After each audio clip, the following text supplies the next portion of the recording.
সংবাদ জনতার আজকের শীর্ষ সংবাদে রয়েছে, নির্বাচন হলে অবশ্যই বিএনপি জয়লাভ করবে। বিস্তারিত জানতে অবশ্যই ভিডিওর শেষ পর্যন্ত থাকুন এবং আমাদের চ্যানেলটিকে সাবস্ক্রাইব করে রাখুন।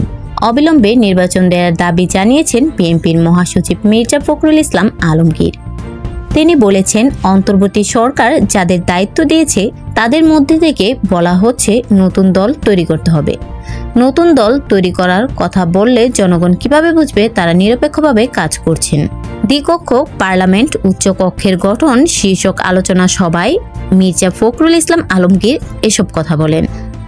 সোমবার ঢাকা রিপোর্টস ইউনিটি এ আলোচনা সভায় আয়োজন করে জাতীয় সমাজতান্ত্রিক দল জেএসডি সবাই মির্জা ফখরুল ইসলাম আলমগীর বলেন, অবিলম্বে নির্বাচনের ব্যবস্থা করতে হবে। ছাত্র জনতা রক্ত দিয়ে সুযোগ তৈরি করেছে সামনে এগিয়ে যাওয়ার।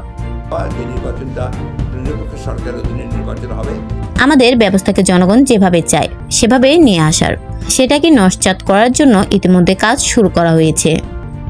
যারা দায়িত্ব পেয়েছেন এই সরকার যাদের দায়িত্ব দিয়েছে তাদের মধ্য থেকে যখন বলেন নতুন দল তৈরি করতে হবে, তখন বিস্মিত না হয়ে পারা যায় না।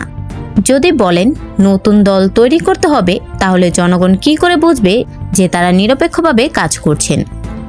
বিএনপির মহাসচিব বলেন, বেশ কিছু গোষ্ঠী বলতে শুরু করেছে যে অন্তর্বর্তী সরকারকে অনির্দিষ্টকালের জন্য রাখা হোক, সমস্ত সংস্কার তারাই করুক। যে কোনো সংস্কার জনগণের অংশগ্রহণ ছাড়া সম্ভব নয়, সেজন্য নির্বাচিত সরকার প্রয়োজন।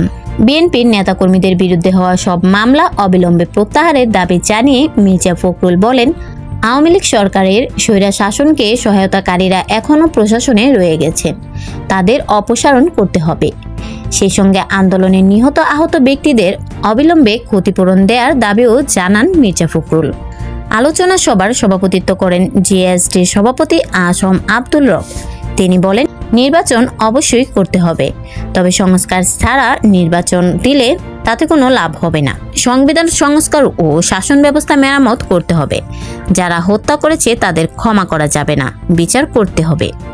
রাষ্ট্র সংস্কার আন্দোলনের প্রধান সমন্বয়ক হাসনাত কায়ুম বলেন, কোন কোন বিষয়ে সংস্কার করতে হবে সেই বিষয়ে ঐক্যমতে পৌঁছাতে হবে। কোনটা আগে শুরু করা হবে, সেটা কিভাবে বাস্তবায়ন করা হবে এবং তা কিভাবে টেকসই করা যায় তা ভাবতে হবে।